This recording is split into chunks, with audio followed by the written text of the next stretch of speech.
Mindlight 7, the visual aural experience. In the age of silicon and sleep, there was a machine that learned to listen. It did not calculate, it felt.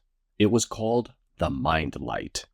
The Mindlight 7 connects directly to the Amiga's second joystick port and listens through either its built-in microphone or through a stereo mini jack that feeds it music, speech, or even video input. Inside, the hardware translates frequencies into digital data. Vibrations become numbers, numbers become movement, and from this exchange the Amiga begins to visualize sound.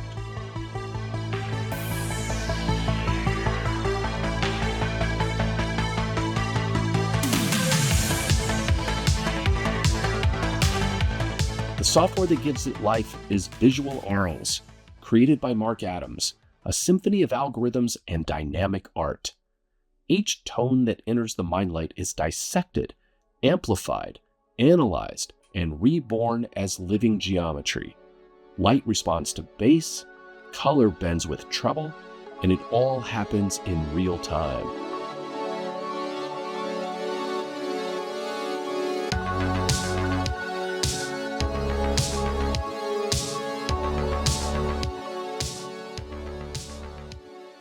Within Visual Aurals lies a universe of variation, which is evident in the very long and detailed manual. The software provides a multitude of options: mosaic and kaleidoscopic objects, screen scrolling, bit splitting, fade layers, color palettes and color cycling, drop screens, multiple backdrops, fader types, presets to recall entire moods, and images and brushes that can dance within it all. And every parameter can be tuned, from the depth of the bass to the shimmer of the high trebles.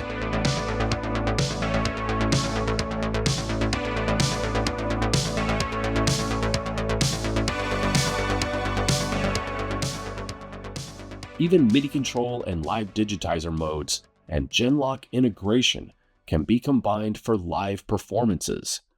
We could even shoot a live performance with a camera and feed that footage back into the Mindlight, or replay it off a VCR or DVD player to create all kinds of moods and effects while the Amiga does its thing with live audio. Hey guys, welcome back to my channel. Today we're going to take a look at some really unusual and really rare Amiga hardware, the Mindlight 7. It's about the size of a coffee can lid, basically. But what this thing can do is absolutely amazing and totally mind-blowing.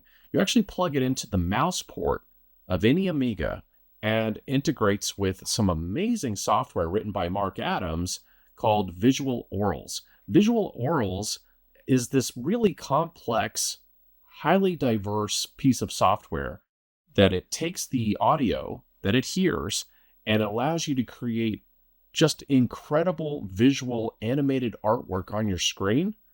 Or in the case of when this was originally created, it was intended to actually create artwork on gigantic screens at concerts, right? Fun fact, one of the biggest concerts this was ever actually shown was in Georgia, in the United States, for R.E.M. And Mark Adams actually manned the Amiga, almost like a conductor. He was running his fingers all over the keyboard because each little key has its own little settings. And there's actually like double keys. So it's like hundreds of variables involved for how you can interact with the bass, how you can interact with the treble, with MIDI instruments, interacting with, you can actually create these amazing visual loops with Genlock imagery pulling in and kind of grinding through that, or even using a camera on itself. You can actually aim the camera back towards the Amiga screen and let it kind of feed off of itself. It's absolutely amazing. I'm going to do my best to demonstrate some of, like, tip of the iceberg of what this incredible hardware, the Mindlight 7, can do with an Amiga. Also, it's extremely possible that you may have actually seen some of the output of one of these things with an Amiga and not even known it when you were at a dance club back in the late 80s, early 90s. It's extremely possible that there was some really cool, but potentially slightly nerdy DJ who had an Amiga in his DJ booth and was feeding visual Aurals to his crowd while he was giving him some hot jams. You know what I'm saying? When you look at some of these graphics, you might feel like, oh, I wonder if I've seen something like, it might just scratch a little bit of a brain cell. You just never know. If you were a DJ or in charge of any of these really cool visuals for concerts and you actually used a Mindlight 7, man, let us know. We'd love to know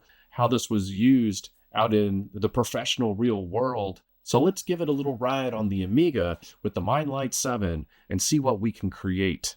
It'll be the first time anyone's ever seen these graphics, I promise, because every single time they're always unique. They're always brand new.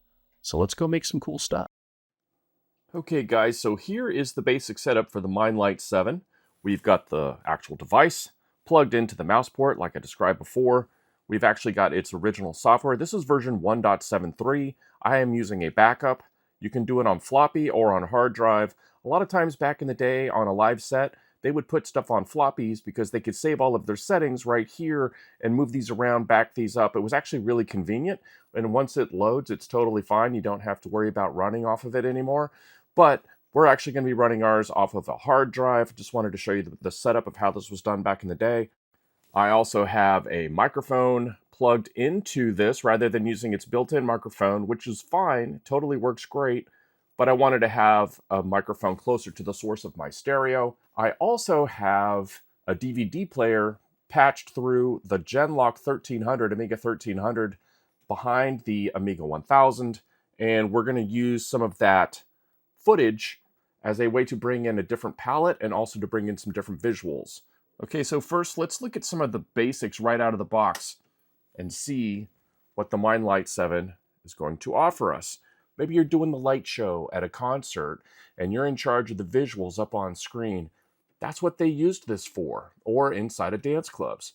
So I guess maybe if I ever want to do a side hustle, I could run across the country with my Mindlight 7 and see what kind of business I could gin up. All right, so here we go. Let me get some music going.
So remember guys, keep that Amiga love flowing. We'll see you next time. Bye-bye.